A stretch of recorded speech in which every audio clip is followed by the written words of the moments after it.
TapTap Send mooy application bi tax nga mën a yónnee ak jot xaalis bitim réew ba Sénégal li ci neex mooy 2 euros dong ngay fay ca bitim réew ak lu xaalis bi mën a toll. soo nekkee Canada États-Unis wala Angleterre doo fay dara yomb na te gaaw na ci saa si nga jot message bi sa téléphone ay yow li neex na di. alors lan ngay xaar mën nga télécharger application bi ci Play Store ou Apple Store ci saa si nga daal di mën a yónnee.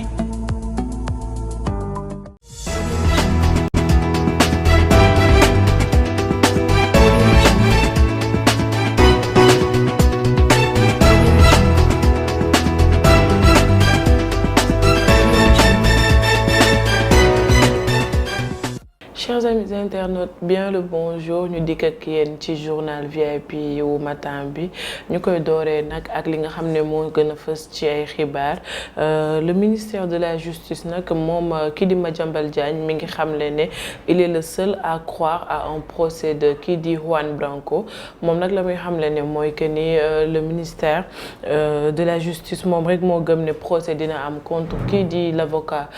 espagnol Juan Branco. ndax nag charge yi nga xam ne nag tegoon nañ ko ci kaw ki nga xam ne moo di Juan Branco moo nekkoon infraction délictuelle pour certains crimes et pour d'autres selon nag li nga xam ne moom le ministère de la justice xamle et que li nga xam ne moom le justifié aussi mooy que di qu'il lui serait difficile de trimballer avec lui mooy doxantoo ak moom voire de sortir du territoire sénégalais sans grand dommage. ñi ngi wax tamit que ne contrôle judiciaire bi nga xam ne moom la bénéficié woon délesté na ko muy nag un poids pondéral pour pouvoir rentrer tranquillement fële ca France gannaaw ba ñu xamee ne Juan Branco ñibbi na dëkkam nekki ni démb barki démb ci ay minuit. Madiambal Diagne nag moom li mu wax mooy que ni la procédure de l'information judiciaire continue à son encontre. Est-il possible que son contrôle judiciaire soit révoqué? Il peut être jugé lorsque l'information sera clôturée. Il peut faire l'objet d'un renvoi devant une juridiction de jugement. C'est empressé d'expliquer le garde des Sceaux du ministre de la Justice muy Madiambal Diagne parce que mën na ne nee na à tout moment mën nañ renvoyer li nga xam ne moo di juridiction bi nga xam ne jugement bi jotoon nañ ko def et que contrôle judiciaire mën na ci amaat balaa ñoo contrôler balaa ñoo clôturer du moins dossier boobu noonu. waaye yemu ca parce que nee na le ministre de la justice kii di Ismaïla Madior Fall est véritablement le seul à croire moom kese nag moo nekk koo xam ne gëm na ne procès dina am pour kii di Juan Branco fii ci Sénégal loolu daal ki nga xam ne moo di Madiambal Diagne déclaré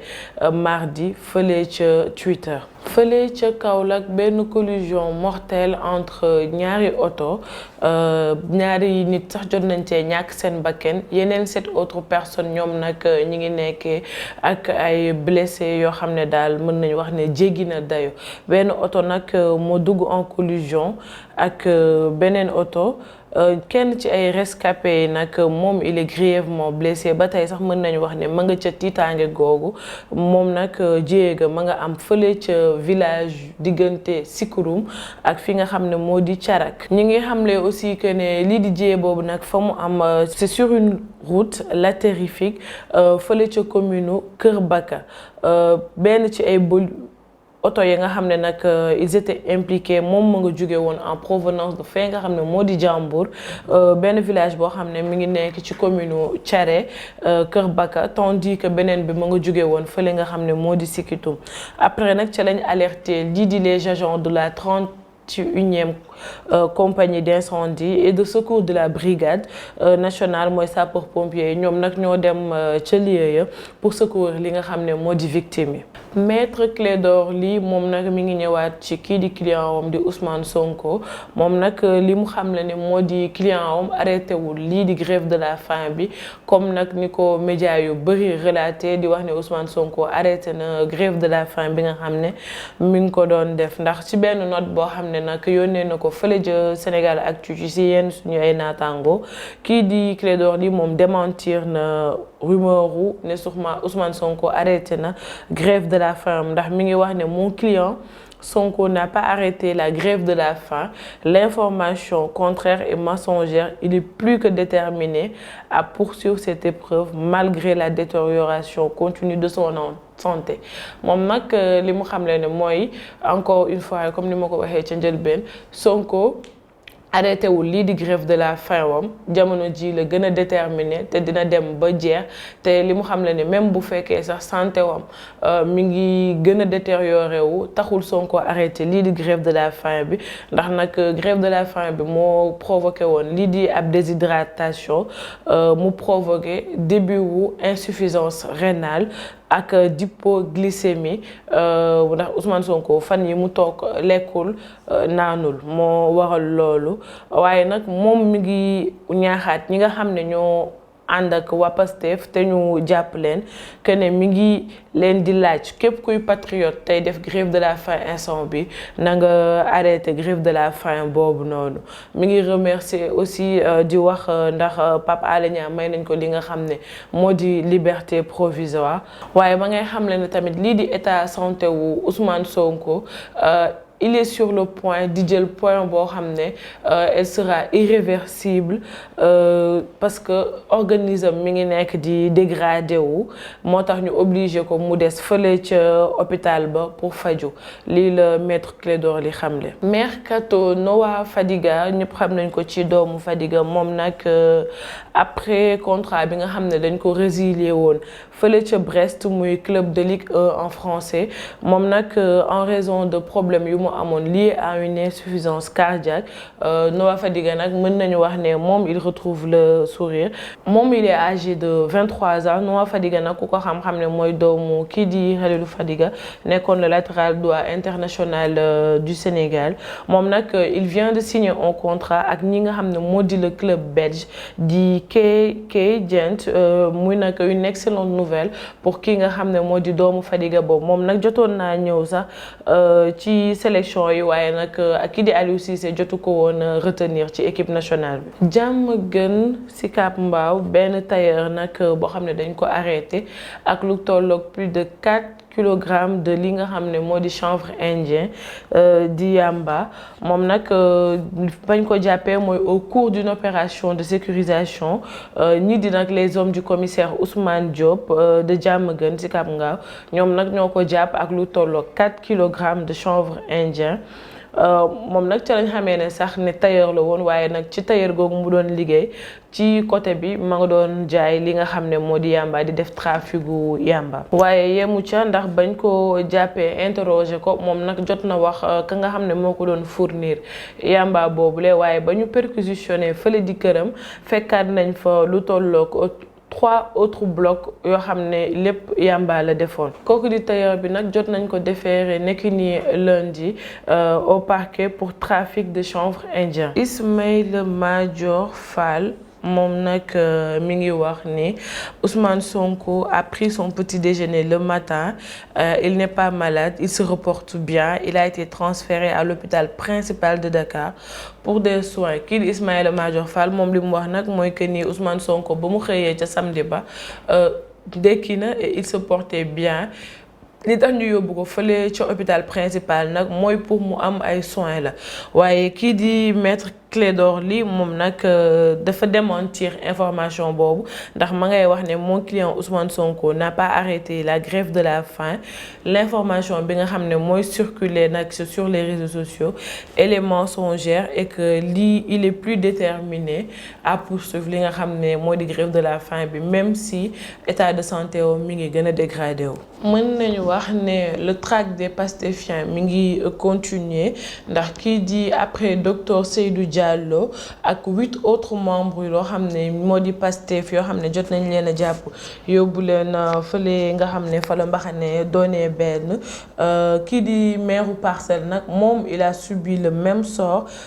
kii di collègue am ba nekk fële ca Patte d'Oie comme Maïmouna Dièye aussi Djibil Sané ñoom tamit ils ont été inculpés et placés sous mandat de dépôt depuis nekk ni lundi bi ñu génn pour association de malfaiteurs en relation avec une entreprise terroriste moom daal loolu lañ leen di toppee ak participation à mouvement insurrectionnel actes et manœuvres de nature à compromettre la sécurité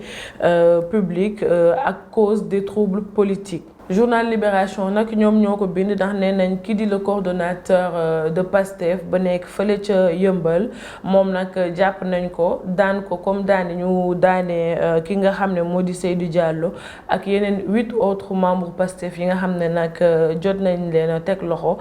ci localité boobu noonu ñoom nag gannaaw bañ leen yóbbu fa mbaxane doonee benn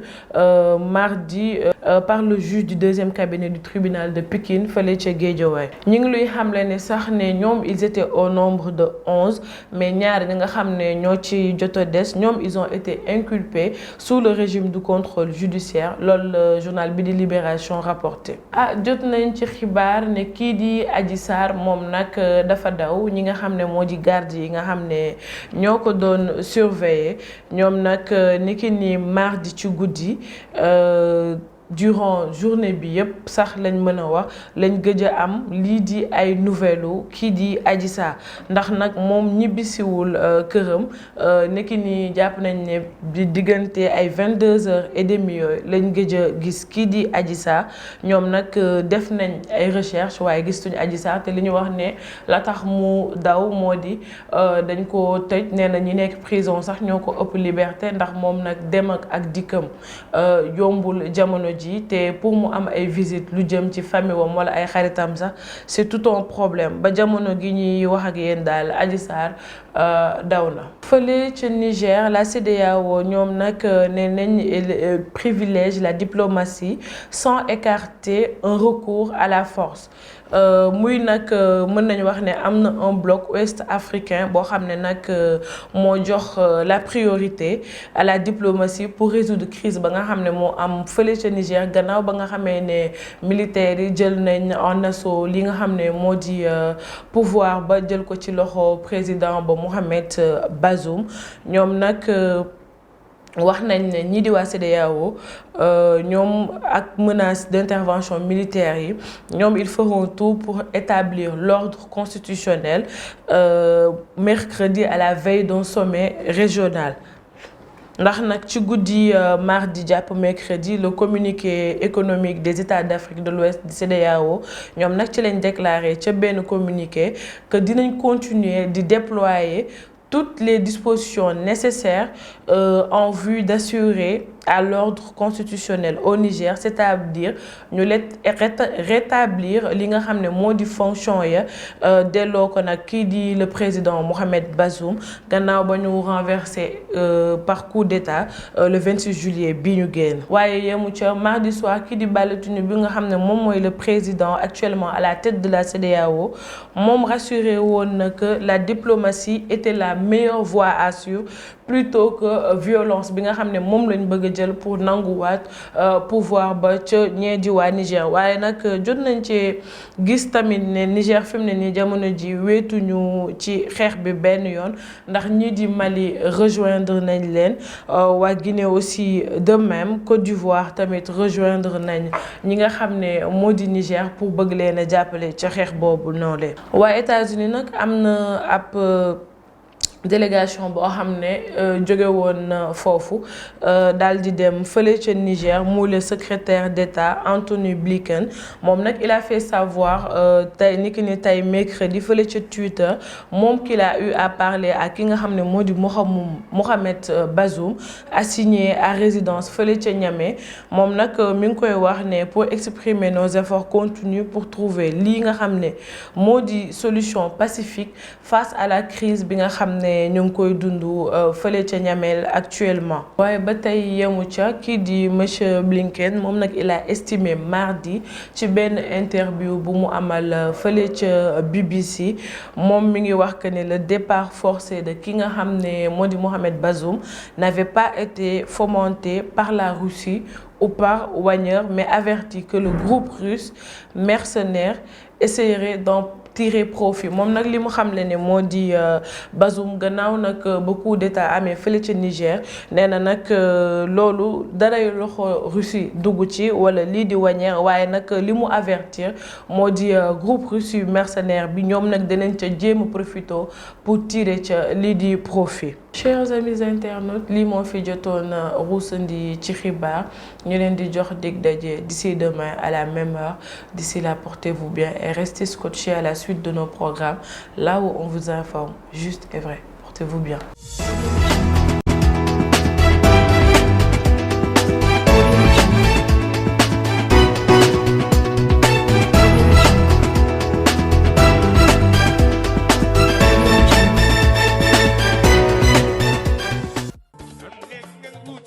Hello guys, une bonne nouvelle avec TapTapSend, une nouvelle application sûre et rapide. Envoyez de l'argent partout à travers le monde, que ce soit l'Europe ou les États-Unis, avec TapTapSend. Utilisez le code promo TANGE26 et gagnez 10 € sur chaque transfert. Téléchargez l'application sur Apple Store ou Play Store. Avec TapTapSend, tout est révolu.